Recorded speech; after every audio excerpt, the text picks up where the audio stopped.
Assalomu alaykum o'quvchilar. Bu videorolikda Adobe programmalarida qaerdan qanday qilib yuklab olish mumkinligini sizlarga ko'rsatib o'taman.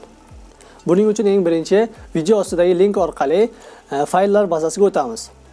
Fayllar bazasiga o'tganimizda bizga Google Drive dan bir papka ochiladi. Papkada fayllar bazasi nomli yana bir papka bor. Fayllar bazasiga o'tganimizda oldimizdan ikkita papka chiqadi. Mana Adobe va Apps. O'shanda biz Adobe ni tanlaymiz. Qarshimizdan chiqqan oynada Adobe programmalarining nomlari turibdi. Mana shu papkalarning ichida bizga kerakli programmalarning torrent versiyalari joylangan.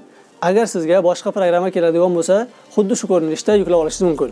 Illustrator papkasini bosamiz.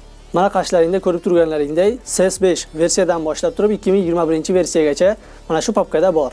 Har kim o'zini kompyuterini imkoniyatiga qarab turib, o'ziga kerakli versiyani yuklab olishi mumkin.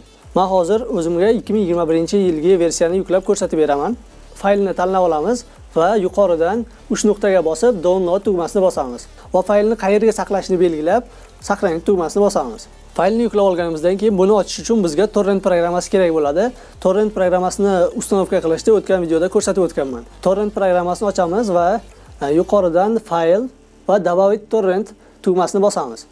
Shunday qilib yuklab olgan faylimizni ko'rsatamiz va keyingi oynada mana bu yuqori qismida faylni qaysi yerga yuklanishini ko'rsatishimiz mumkin. O'zimizga kerakli joyni belgilaymiz.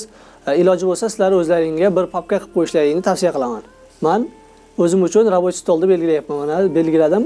Vibrat papkani bosamiz. Undan keyin OK tugmasini bosamiz.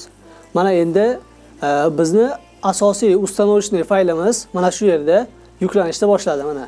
Biroz vaqt ketadi, men videoni tezlashtirib qo'yaman.